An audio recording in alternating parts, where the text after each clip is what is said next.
स्वागत है आप सभी का Sandeep sir ITI YouTube channel में। तो दोस्तों, अगर आप इलेक्ट्रीशियन ट्रेड में हैं, दोस्त इलेक्ट्रीशियन ट्रेड सेकेंड ईयर में हैं, तो यह वीडियो आपके लिए काफ़ी इम्पोर्टेंट होने वाली है, क्योंकि दोस्त आपको इस वीडियो में electrician trade second year theory का दोस्त इसमें आपको एमसीक्यू क्वेश्चन दोस्त कराया जाएगा। अगर आप दोस्त पहले वीडियो नहीं देखे हैं, उसके पहले दोस्त एक वीडियो कल अपलोड किया हूँ। कल से दोस्त ये आपकी जो क्लास है एमसीक्यू सीरीज दोस्त स्टार्ट हुई है।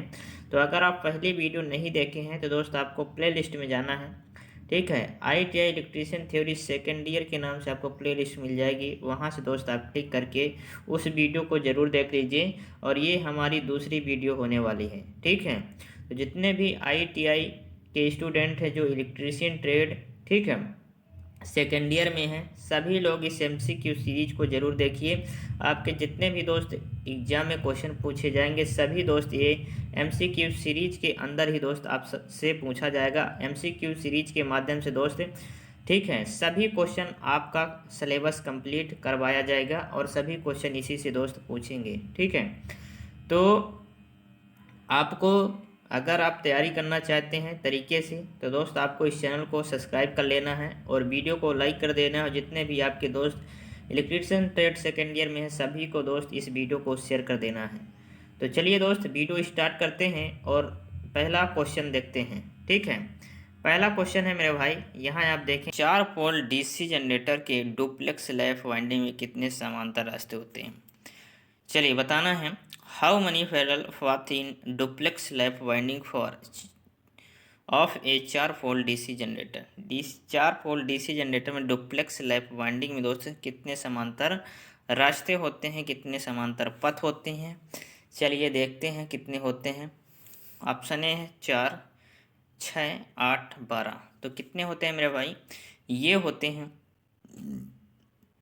कितने होते हैं, ये मेरे भाई होते हैं टोटल 8। कितने होते हैं, 8, यानी ऑप्शन नंबर सी इस क्वेश्चन का सही जवाब होगा। अगला क्वेश्चन ये है आपके सामने, इसका आंसर बताइए। चलिए दोस्त कमेंट कीजिए इसके आंसर, फटाक से दोस्त कमेंट करना है। 15 नंबर क्वेश्चन है, इसका आंसर दोस्त कमेंट करना है।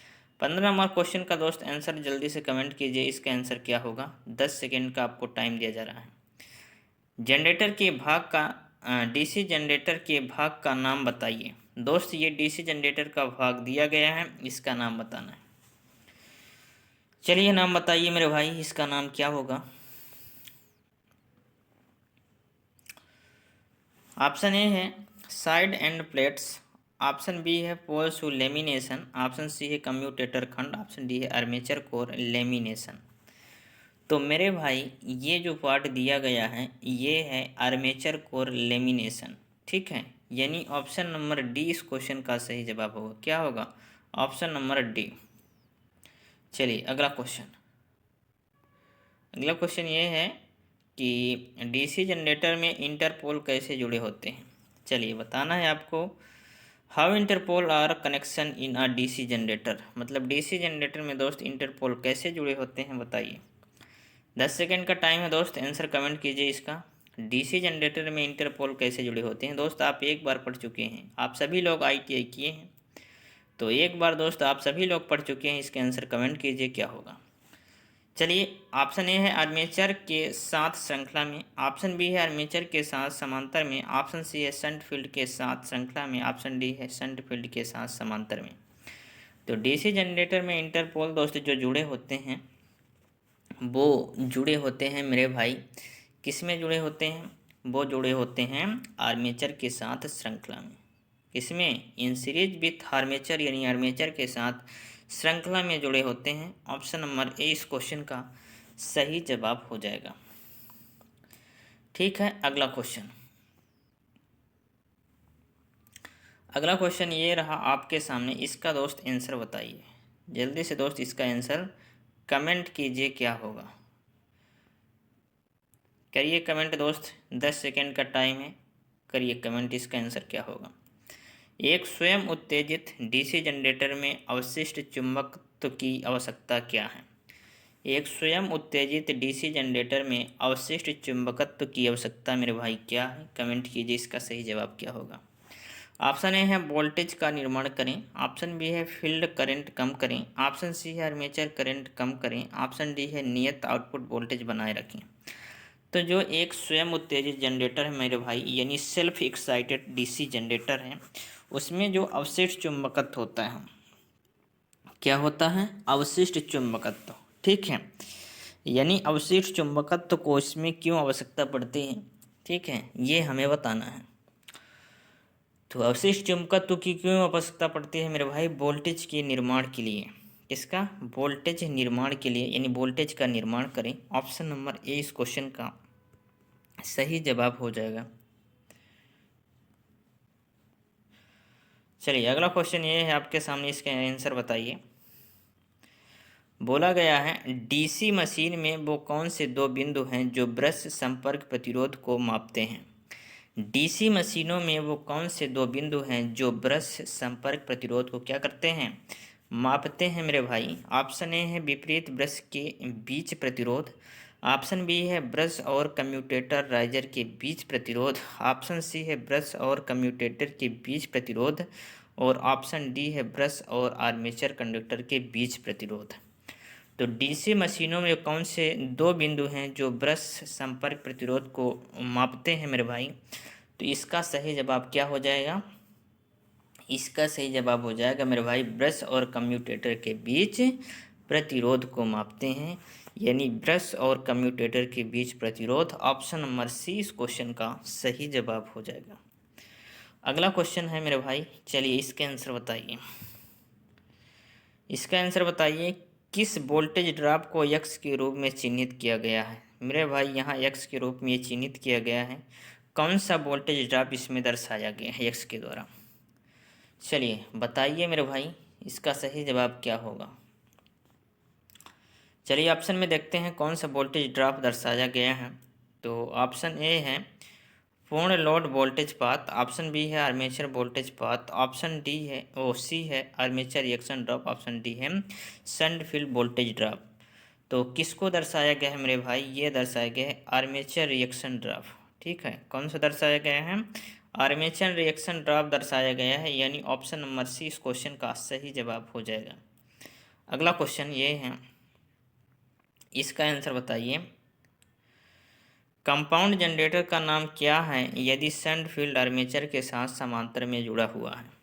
कंपाउंड जनरेटर का हमें नाम बताना है जो किस में जुड़ा है, शंट फील्ड आर्मेचर के साथ दो श्रृंखला में जुड़ा हुआ है।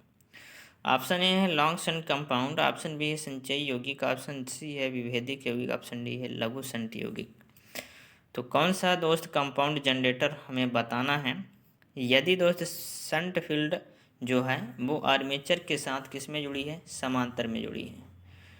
तो समांतर में मेरे भाई अगर जुड़ी है तो इसे हम बोलेंगे लघु शंट यौगिक। क्या बोलेंगे, लघु शंट यानी शॉर्ट शंट कंपाउंड बोलेंगे। क्या बोलेंगे, शॉर्ट शंट कंपाउंड, यानी ऑप्शन नंबर डी इस क्वेश्चन का सही जवाब हो जाएगा। अगला क्वेश्चन ये है क्यों एक डीसी जनरेटर के आर्मेचर कोर पटलित हैं। दोस्त इसको आपको बताना है, क्यों एक डीसी जनरेटर के जो आर्मेचर कोर होते हैं वो पटलित होते हैं, क्यों पटलित किया जाता है।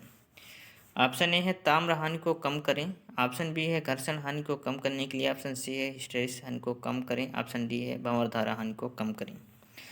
तो जो दोस्त जो डीसी जनरेटर आर्मेचर कोर जो है वो पटलित होते हैं, उसका मेन दोस्त एक कारण होता है, कौन सा होता है, भंवर धारा हानि को कम करने के लिए, ठीक है। भंवर धारा हानि को कम करने के लिए जो आर्मेचर कोर होता है दोस्तों वो पटलित किया जाता है, यानी लेमिनेटेड किया जाता है, ठीक है। ऑप्शन नंबर डी इस क्वेश्चन का सही जवाब हो जाएगा। अगला क्वेश्चन ये है, इसका दोस्त आंसर बताइए, फटाक से दोस्त इसका आंसर बताइए क्या होगा। डीसी जनरेटर का आर्मेचर प्रतिरोध बहुत कम क्यों है। डीसी जनरेटर का जो आर्मेचर प्रतिरोध होता है, जो डीसी जनरेटर होते हैं उसमें जो आर्मेचर प्रतिरोध होता है वो बहुत कम क्यों होता है, ये हमें बताना है। ऑप्शन ए है आर्मेचर धारा कम करें, ऑप्शन बी है आर्मेचर वोल्टेज ड्रॉप कम करें, ऑप्शन सी है कम वजन के साथ आर्मेचर चलाएं, ऑप्शन डी है आर्मेचर का तापमान कम करें। तो डीसी जनरेटर का जो आर्मेचर प्रतिरोध होता है वो बहुत कम होता है, क्यों होता है, इसलिए होता है आर्मेचर वोल्टेज ड्रॉप को कम करें। ठीक है, इसको आर्मेचर वोल्टेज ड्रॉप को कम करने के लिए, यानी ऑप्शन नंबर क्या होगा, ऑप्शन नंबर मेरे भाई क्या होगा, ऑप्शन नंबर 20 क्वेश्चन का सही जवाब हो जाएगा। ठीक है, आर्मेचर वोल्टेज ड्रॉप को कम करें। अगला क्वेश्चन ये है कि डीसी जनरेटर को घड़ी की दिशा में ही क्यों चलाना चाहिए। जो डीसी जनरेटर है मेरे भाई, उसको घड़ी की दिशा में ही क्यों चलाना चाहिए। ठीक है, घड़ी की दिशा में ही दोस्त क्यों चलाना चाहिए। ऑप्शन ए है ब्रश को नुकसान से बचाने के लिए, ऑप्शन बी है अवशिष्ट चुंबकत्व की रक्षा करें, ऑप्शन सी है आर्मेचर में शॉर्ट सर्किट से बचें, ऑप्शन डी है जनरेटर अतिभार करने से बचें। तो डीसी जनरेटर को घड़ी की दिशा में दोस्त इसलिए चलाना चाहिए।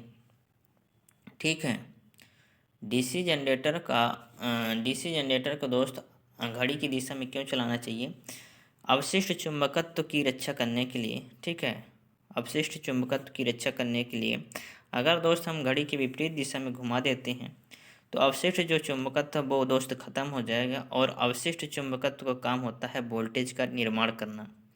ठीक है, तो फिर वोल्टेज का निर्माण नहीं होगा, यानी अवशिष्ट चुंबकत्व की रक्षा करने के लिए दोस्त हम घड़ी की दिशा में ही चलाते हैं, यानी ऑप्शन नंबर 20 क्वेश्चन का सही जवाब हो जाएगा।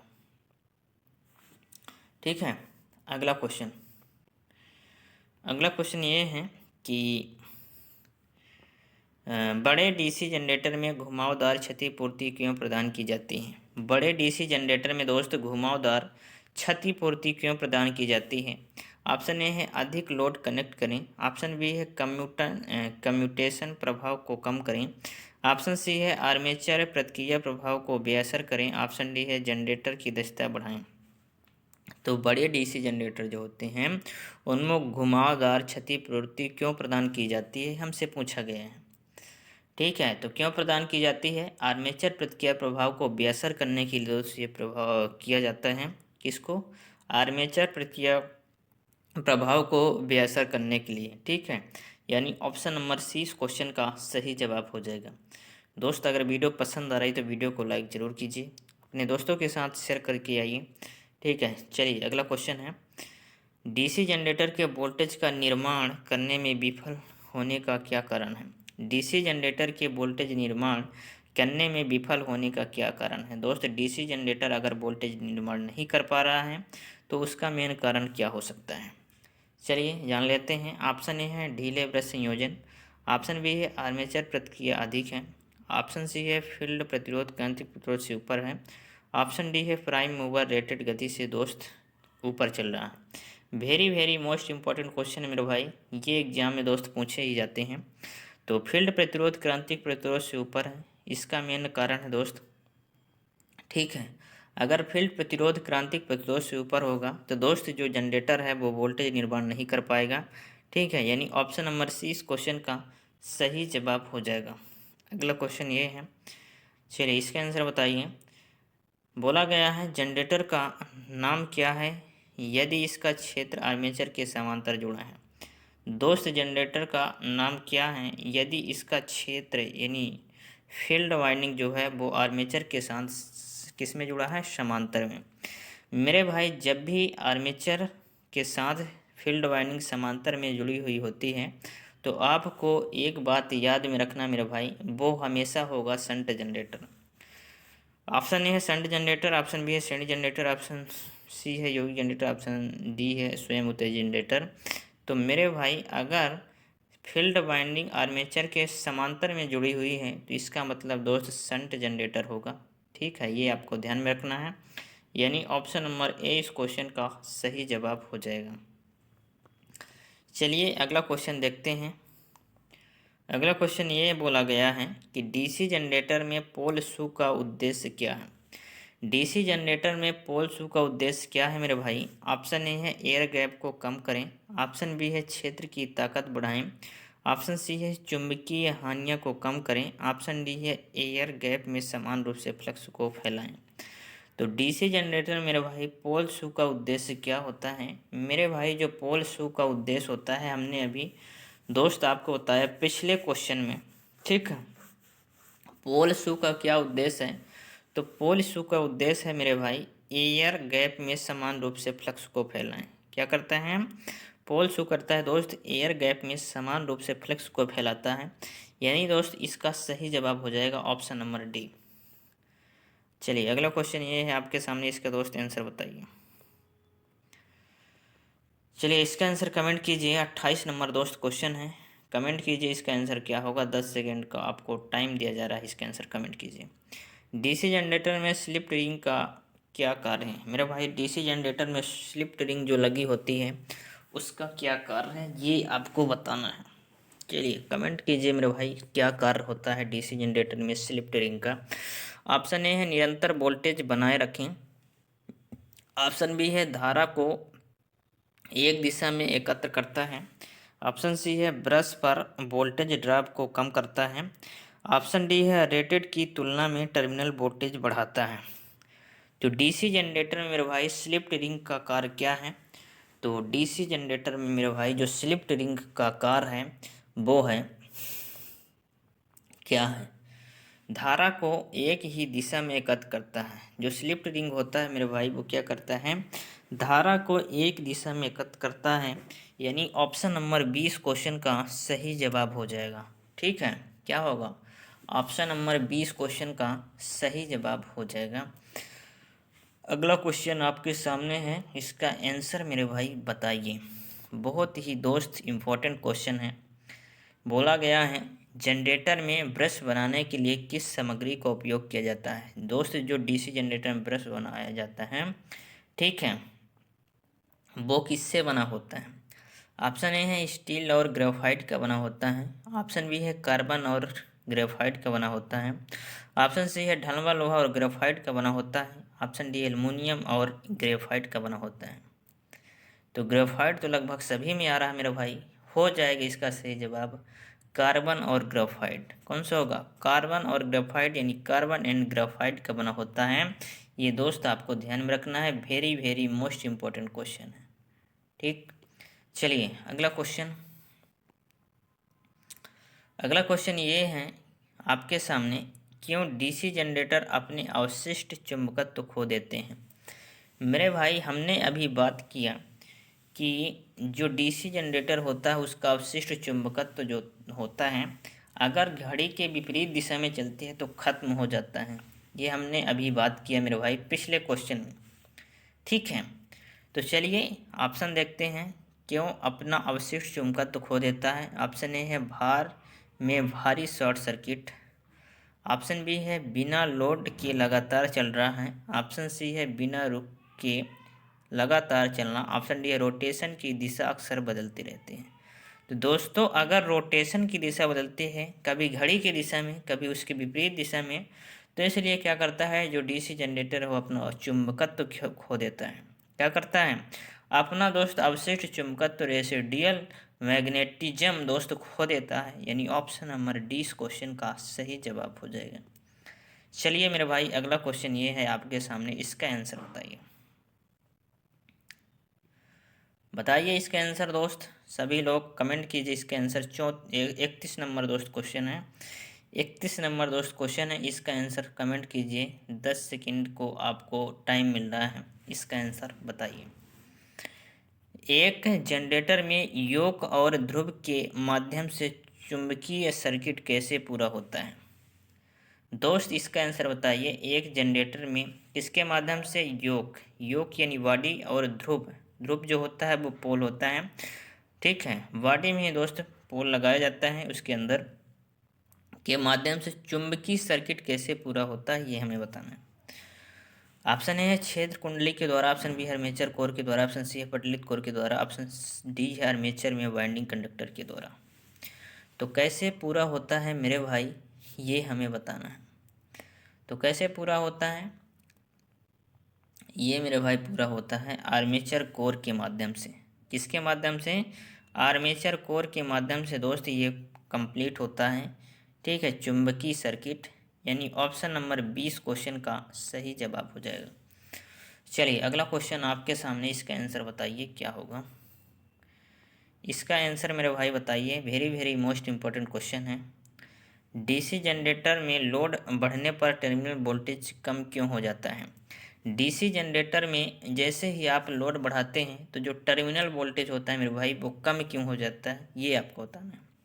ऑप्शन ए है आर्मेचर प्रतिक्रिया प्रभाव के कारण, ऑप्शन बी है आर्मेचर प्रतिरोध में वृद्धि के कारण, ऑप्शन सी है ब्रश वोल्टेज की वजह से गिरावट कम हो जाती है, ऑप्शन डी है शंट फील्ड प्रेरकत्व में वृद्धि के कारण।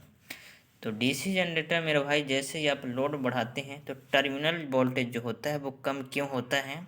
इसका मेरे भाई रीजन ये है कि आर्मेचर दोस्त प्रतिक्रिया प्रभाव के कारण, ठीक है, because of armature reaction effect के कारण दोस्त ये होता है। यानी आर्मेचर प्रतिक्रिया प्रभाव के कारण क्या होता है? टर्मिनल वोल्टेज कम हो जाता है। ऑप्शन नंबर ए इस क्वेश्चन का सही जवाब हो जाएगा। चलिए मेरे भाई अगला क्वेश्चन है, इसका आंसर बताइए क्या होगा। लंबी दूरी की वितरण लाइनों के लिए किस प्रकार के डीसी जनरेटर का उपयोग किया जाता है? लंबी दूरी की वितरण लाइनों के लिए दोस्त आप किस प्रकार के डीसी जनरेटर का उपयोग करेंगे? ऑप्शन ए है शंट जनरेटर का, ऑप्शन बी है श्रेणी जनरेटर का, ऑप्शन सी है विभेदक यौगिक जनरेटर का, ऑप्शन डी है संचयी यौगिक जनरेटर का। तो अगर लंबी दूरी वितरण लाइन आपको ले जाना है तो हम जो डीसी जनरेटर का उपयोग करेंगे मेरे भाई वो करेंगे, कौन सी करेंगे? वो करेंगे दोस्त हम कम्युलेटिव कंपाउंड जनरेटर यानी संचयी यौगिक जनरेटर का इस्तेमाल करेंगे। यानी ऑप्शन नंबर डी इस क्वेश्चन का सही जवाब हो जाएगा। क्या होगा? Option number D. चलिए अगला क्वेश्चन ये है आपके सामने, इसका आंसर बताइए। Very very most important question है। डीसी जनरेटर में इंसुलेशन प्रतिरोध को बेहतर बनाने के लिए किस विधि का उपयोग किया जाता है? डीसी जनरेटर का दोस्त, डीसी जनरेटर का इंसुलेशन प्रतिरोध को आप अगर बेहतर बनाना चाहते हैं तो आप किस विधि का इस्तेमाल करेंगे? ऑप्शन ए है ब्रश को बार बार बदल कर, ऑप्शन बी है समय समय पर मशीन को गर्म करना, ऑप्शन सी है नियमित रूप से कंप्यूटर सेगमेंट की सफाई करना, ऑप्शन डी है रख रखाव के दौरान मशीन में गर्म हवा देना। तो इसको दोस्त, ठीक है, इसको हम क्या करेंगे, डीसी जनरेटर में इंसुलेशन प्रतिरोध को बेहतर बनाने के लिए दोस्त हम किस विधि का उपयोग करेंगे? रख रखाव के दौरान मेरे भाई मशीन में गर्म हवा देकर दोस्त ये हम बना सकते हैं बेहतर। ठीक है, इंसुलेशन प्रतिरोध को हम बेहतर बना सकते हैं। ठीक है, यानी ऑप्शन नंबर डी इस क्वेश्चन का सही जवाब हो जाएगा, रख रखाव के दौरान मशीन में गर्म हवा देना। का ये लास्ट क्वेश्चन है, इसका आंसर बताइए। क्या बोला जा रहा है क्वेश्चन में? अवशिष्ट चुंबकत्व के अभाव में किस प्रकार का डीसी जनरेटर काम करता है? तो मेरे भाई अवशिष्ट चुंबकत्व के अभाव से किस प्रकार के डीसी जनरेटर काम करेंगे? ऑप्शन ए है शंट जनरेटर, ऑप्शन बी है श्रेणी जनरेटर, ऑप्शन सी है यौगिक जनरेटर, ऑप्शन डी है अलग से उत्तेजित जनरेटर। तो दोस्त अवशिष्ट चुंबकत्व के अभाव से किस प्रकार के डीसी जनरेटर काम करते हैं? तो अवशिष्ट चुंबकत्व के अभाव से मेरे भाई सेपरेटली एक्साइटेड जनरेटर काम करते हैं, यानी अलग से उत्तेजित जनरेटर काम करते हैं। यानी ऑप्शन नंबर डी इस क्वेश्चन का मेरे भाई सही जवाब हो जाएगा। क्या होगा? Option number D. तो दोस्त वीडियो कैसी लगी आपको जरूर कमेंट करना है। वीडियो अच्छी लगी तो वीडियो को लाइक कीजिए, चैनल को सब्सक्राइब जरूर कीजिए। चलिए मिलते हैं नेक्स्ट वीडियो में, तब तक के लिए जय हिंद, वंदे मातरम।